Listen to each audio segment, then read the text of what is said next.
It's the return of some familiar faces as Maeve awakens in WarWorld and finds an unexpected ally, while Bernard's return to find her uncovers an ally of his own.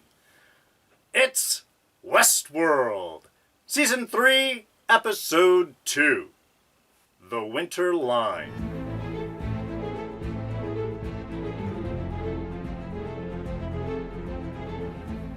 Hey everyone, D here, and welcome to this week's review of Westworld. So of course, spoilers coming your way. And as always, do want to tell you about our quick jump index system right in the description below that have this entire review titleized, time-stamped, broken down. You can jump to the end of the review first. You can watch the beginning last. You can watch this review in any order you'd like.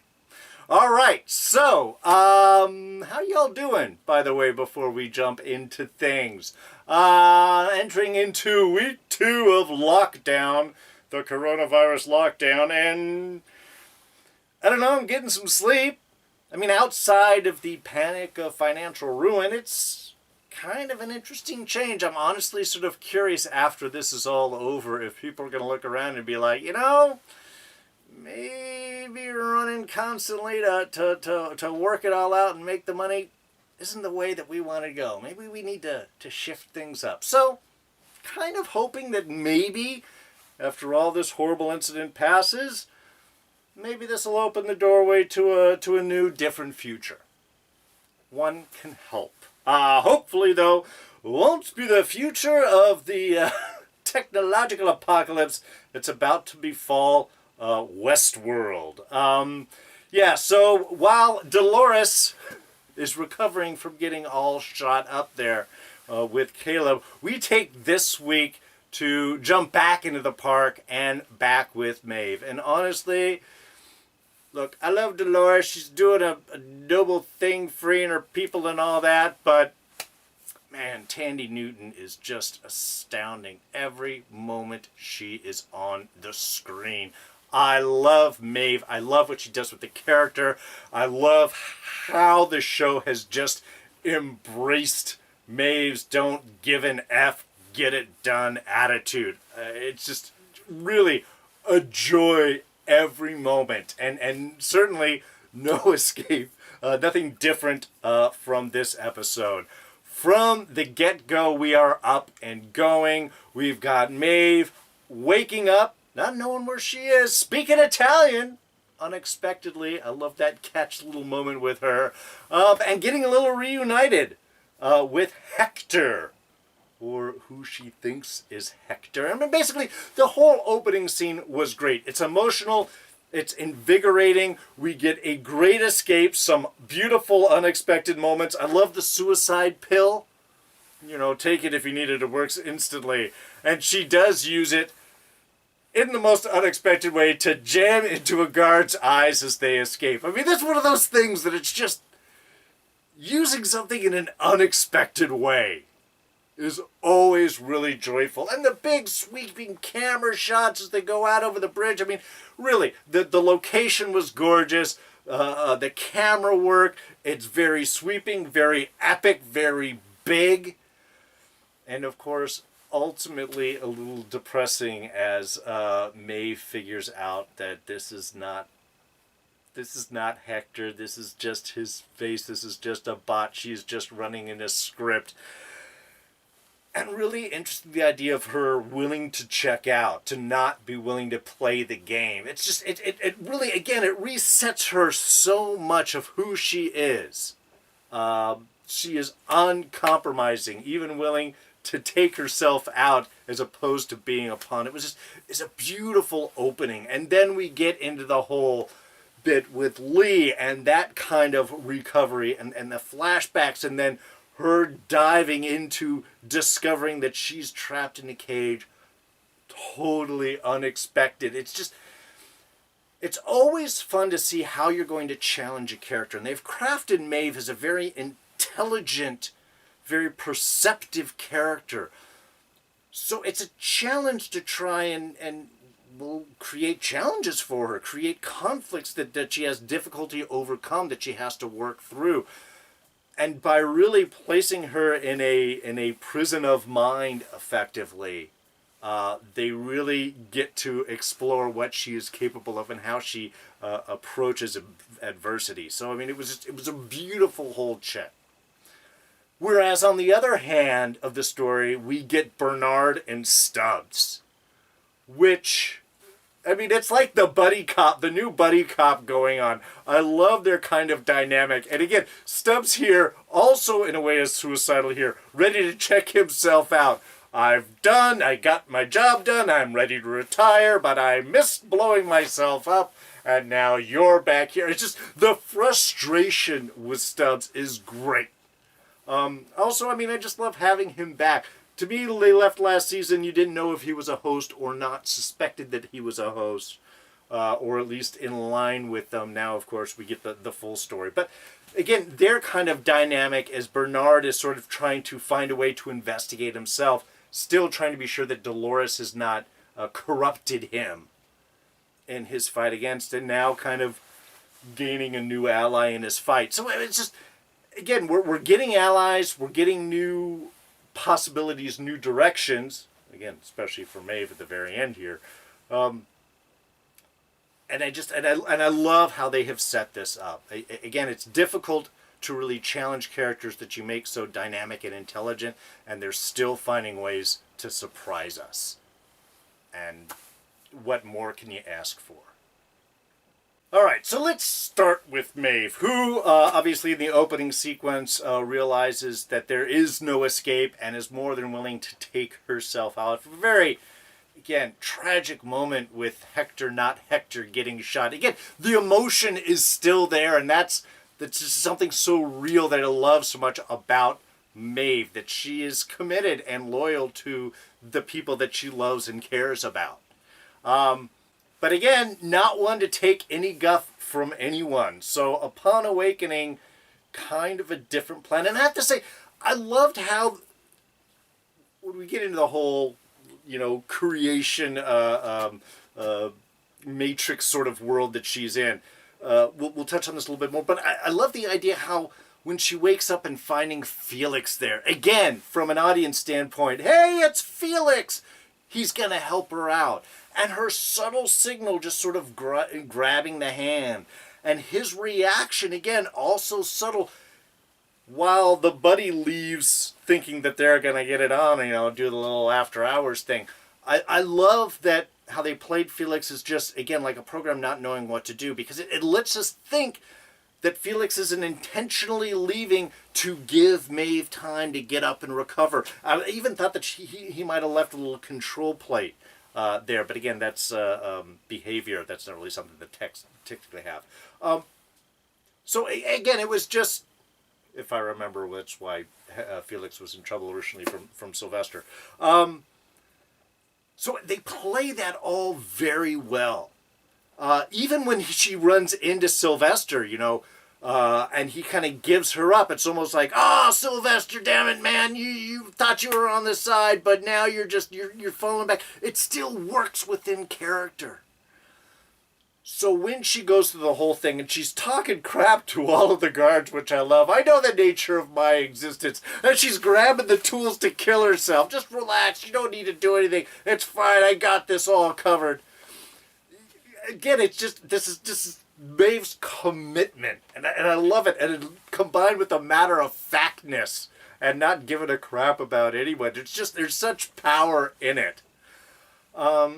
And then when Lee shows up, I have to say, again, emotionally reactive. Lee has been a very interesting character over the past couple of seasons. Was a jerk, and then kind of became an ally, and then died. And now seemingly back. And my first notes are like, this is a little Deus Ex Machina. This is a little like, he's supposed to be dead. But on the other hand, okay, advanced science didn't hit the heart. They could get him back there. And it's played very well. Again, the setup they do for this is all really nice. So we buy the world. We buy that Lee would come back and bring her back and say, hey, that's right, because WarWorld is near the forge where your daughter is, and we can get you to where we can finally let you escape. It all feels so right. And even when Maeve does her final little goodbye to Hector, again, it's a very sweet kind of moment of like, you could come with me, I wish you could, but no, he's stuck in his programmed loop, and he's not really there anymore, and it was, again, a very sweet moment.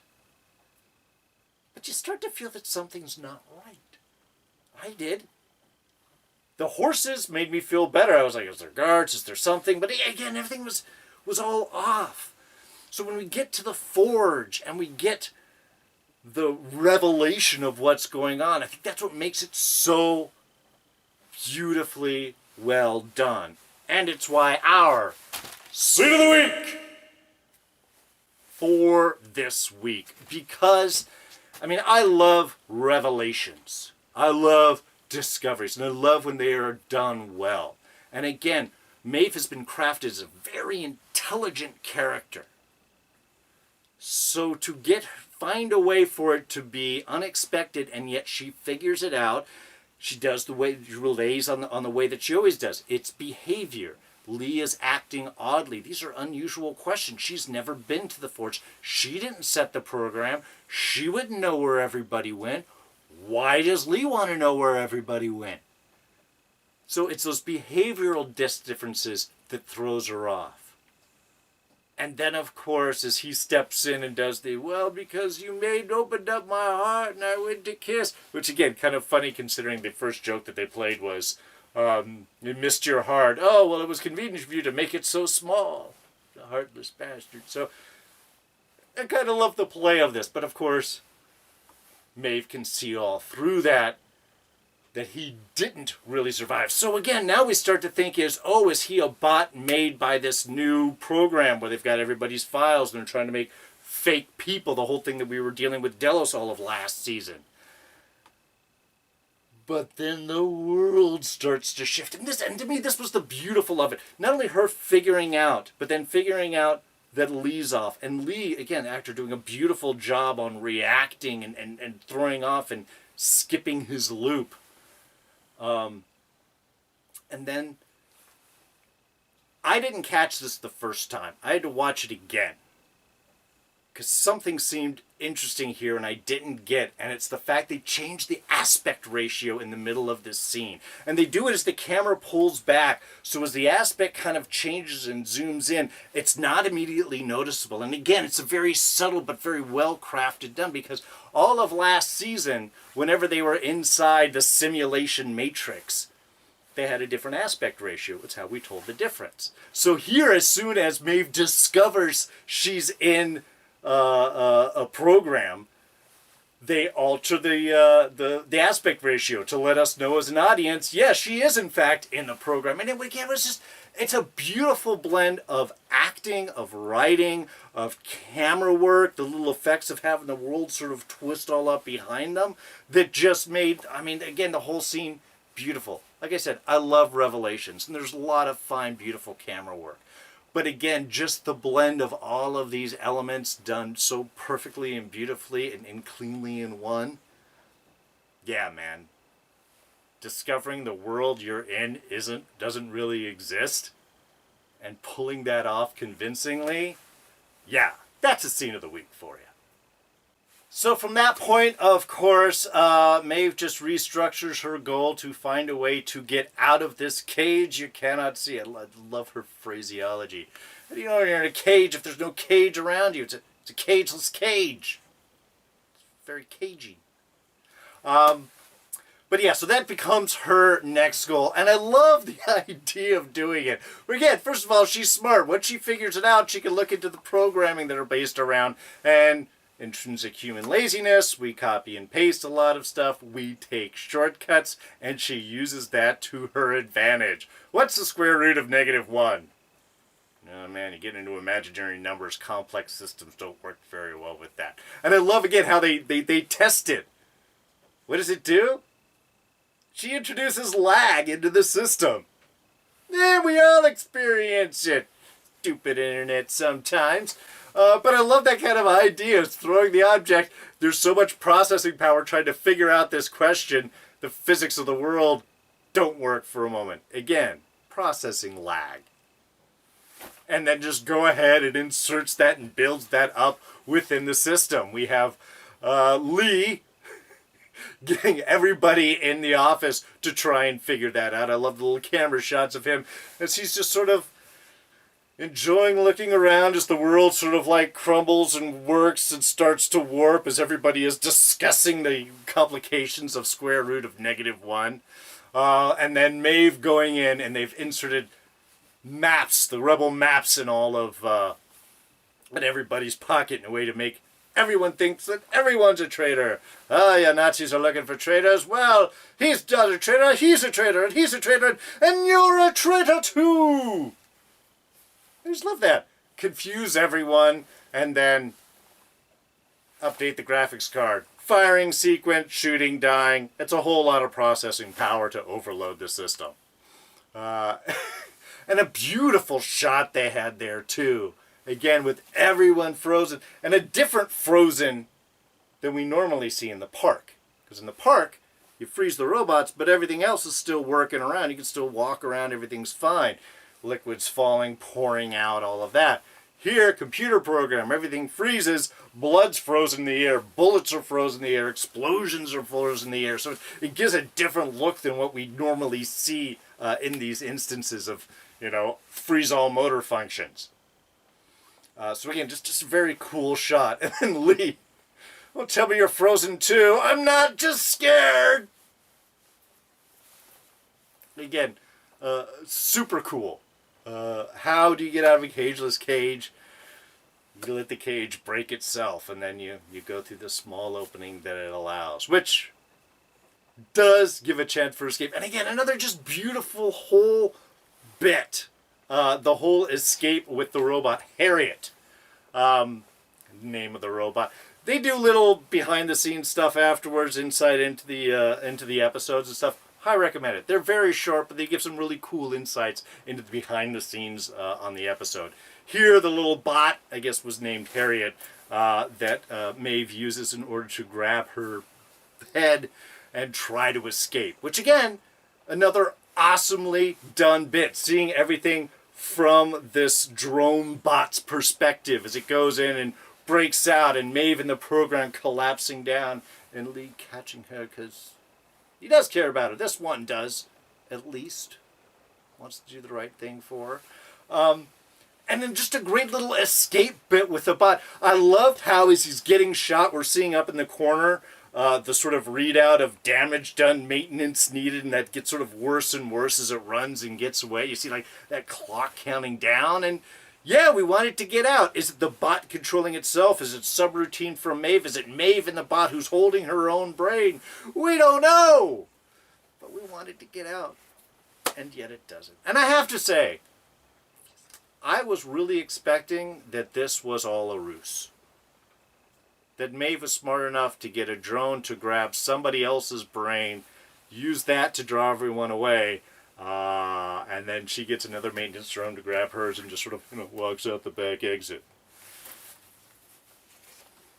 But apparently not. That was her brain, and she was caught. She didn't get out.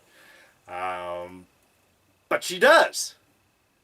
Thanks to Sarek, who was, of course, alluded to last week, the gentleman that helped create the big AI, has now brought Maeve into the real world, back in her own type of body, to go after Dolores, who is upsetting the system, and in fact, as he's saying, has already won.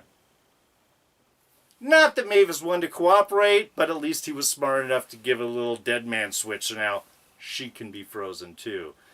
So she doesn't really like that. But we all know that Maeve is smart enough to, whatever's going on, she's going to play the game until she can turn it back around. So I think she's going to change her mind. Now, as for Bernard, well, he's back in the park looking for Maeve. And, you know, I have to say, I was hoping there might be a little bit more interest of him getting into the park. Because they sort of set it up, you know, the difficulties to get out of the park. You know, getting in apparently very easy. You just go past some big marked buoys and I guess just walk past the fence and you're in the park. I mean, I'm sure Bernard had knows some secret back ways. I just found it interesting that they really breezed over that whole getting back into the park part. I mean, we got a nice external shot of those big things in the ocean and stuff by the shoreline. But that was it. The next thing, then he's back at the church, and then he's back inside, and he's at the cabin, and he's checking things out.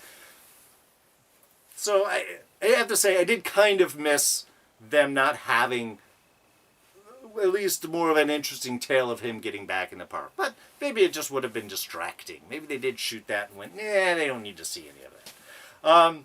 But what we do get to meet very quickly is Stubbs. Luke Hemsworth here, who, like I said, last season wasn't sure if he was a host or just aware of the host and was there kind of on orders from Ford to protect them. Now, of course, very clear. Definitely a host and definitely on orders from Ford to protect him. That's his job, to protect all the hosts in the park. Which is interesting considering in season 1 he carried a gun in order to protect the people from the host. But I guess you gotta have a good cover story, right? And just some amazing acting by Luke Hemsworth in this scene as well. Was just a really powerful moment of him sort of waking up and trying to talk and being a smart-ass while injured. I think that's really the dynamic that was really interesting between him and Bernard with this. Is, again, Luke Hemsworth, he's like ready to die. You know, I was just trying to retire myself, but you had to come back. Now I've got to finish this up so I can go take care of myself again. It's like, that's all that he wants to do, is just take himself out.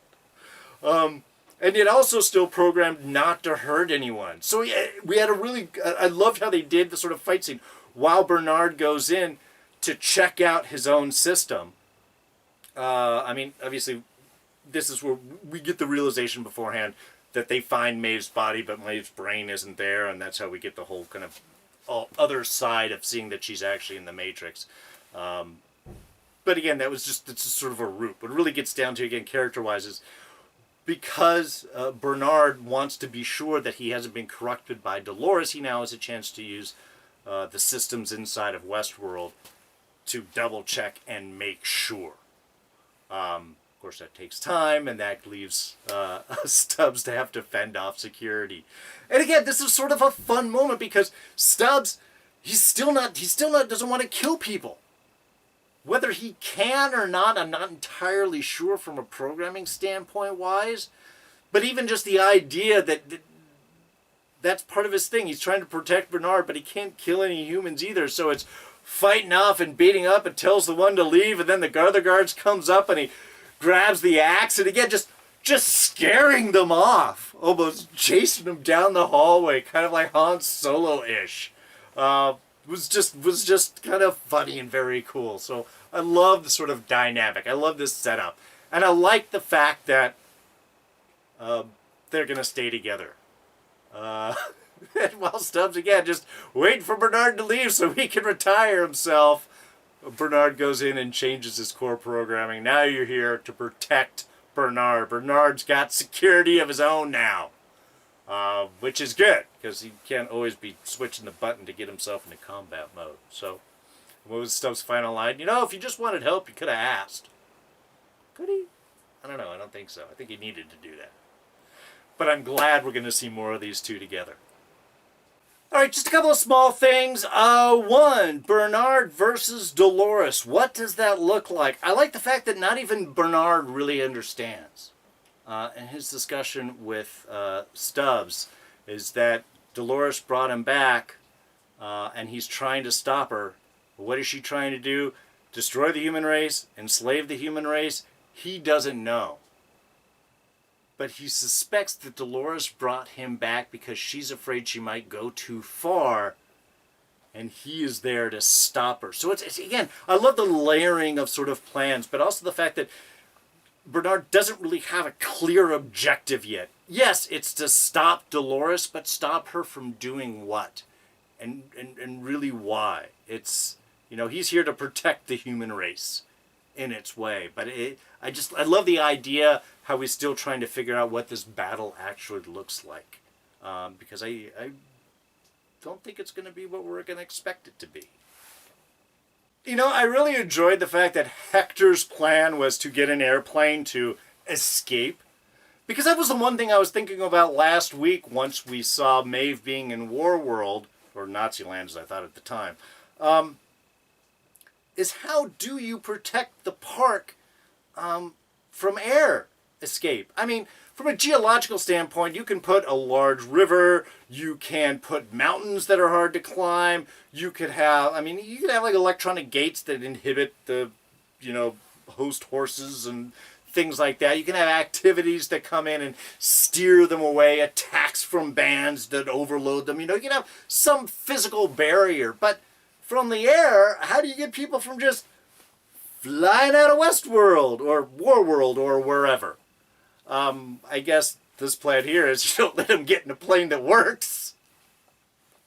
I guess that's the easiest solution for that, because otherwise you'd have to, from distance-wise, break the plane to make it crash, but then you could get a host hurt.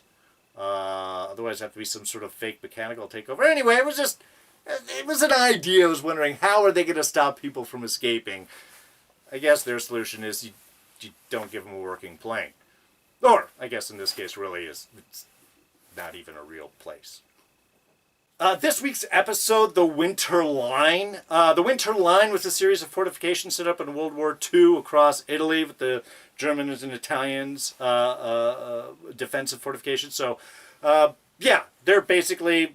WarWorld here takes place in Italy. It's an Italian village. Maeve is speaking Italian. So, it's just sort of an appropriate, time-appropriate title. Why were they trying to find out what the coordinates for where all of the hosts were set at the end of last season? Why is there a program trying to figure that information out from Maeve? Does Sarek think that information will help him fight Dolores? Does he want those personalities back in order to repopulate Westworld? While he's telling Maeve that he wants her to help fight Dolores, still want to know what was up with those forge locations. Why did they want that information? That's going to play something up, and I think that's going to be how Maeve is going to end up turning probably against Sarek. Maybe ally with Dolores for a while. Maybe a three-way war. Probably more the latter. I'm sure you guys noticed the dragon that they were working on inside of the back offices there. Totally looked like Drogon. Totally thought of Game of Thrones. Again, another HBO reference. And that was entirely what they meant to do. Again, you watch the little after show, they go into this. I guess the two techs they had there were Benioff and Weiss that were working on the dragon. So again, just a little show overlay, Easter egg, Westworld, Game of Thrones. I'm sure you're all hoping at this moment that the dragon ate the two of them, but yeah, I'm going to leave it right there. I thought it was cool. All right, and this week's Fan Week comes from Eric Scott. Thanks so much, Eric, who asked basically, with the way I review things and the insight that I tend to have, do I work and have I worked in the film industry myself? And the answer is yes, I have. Well, I do live in LA. All of us work in the film industry. No, just kidding. But yes, I have been working in the film industry since, I was 18, 19, off and on. I started doing stunts. I had a buddy of mine that found a place that taught swordplay and hand-to-hand for film and television, the Academy of Theatrical Combat. I worked with them for many, many years. Worked on quite a few films, a lot of smaller films. Got my SAG card. Got the performance bug in me. And since then, kind of stepped away from stunts, wanted to go more into acting. Played a little bit with acting, did some theater. And over the years, it's something that I keep jumping back to. In fact, one of the reasons I do this reviews is because, like any performer, I have to be in front of a camera at some point. So if I've got my own YouTube channel, why not do something interesting? So yes, I have worked in the industry for quite some time. I keep going back into some small jobs here and there. In fact, I'm doing some side work with a company right now since my regular job isn't working out. So yeah, it's something I really love doing. I was hoping I would do it when I was younger, and it's just a blast. So yeah, in addition to doing my regular work, I try to play as much in the industry as I possibly can. So there you go. Thanks, Eric, for your question. All right, well, I think we'll go ahead and wrap things up. It is a dark and stormy night here where I am filming, and it's starting to get a little bit chilly, so I'm going to go ahead and close things up. I think I've gone on long enough anyway. So thank you guys, as always, for joining me with these reviews. Next week, it looks like we are back dealing with Dolores. We've got these pieces and elements coming together, so now it's time to start seeing how they're going to intermix. We've got to see a little bit more of Dolores's plan and what Sarek has in the way of getting Maeve to help try and stop her. So really excited to see where this is going to go next week. But for now, of course, we're going to say goodbye. Thank you, as always, for joining me. And if you enjoyed this review, please go ahead and hit that like button. Thoughts, ideas, and comments, throw those down in the section below. What do you guys think about this episode? Do you love the whole reality warping, the whole questioning of identity? I love that stuff. What are you expecting going forward? How do you think this war is going to play out? And of course, any other fan questions you have, throw those down in the section below. You can always catch me on Twitter and Instagram. I am at Darren Jakes. Please subscribe if you're not a subscriber. Still most of this season ahead of us. Plus, we're wrapping up season 10 of The Walking Dead, and this summer, final season of Agents of S.H.I.E.L.D. Don't miss any of those reviews if you're a subscriber. Do that by clicking this button right here. And we'll go ahead and throw up a couple of our latest reviews right here for you to check out. So, that's going to be it for me. I'm D, and I'm out of here. Catch you guys next time. Bye-bye.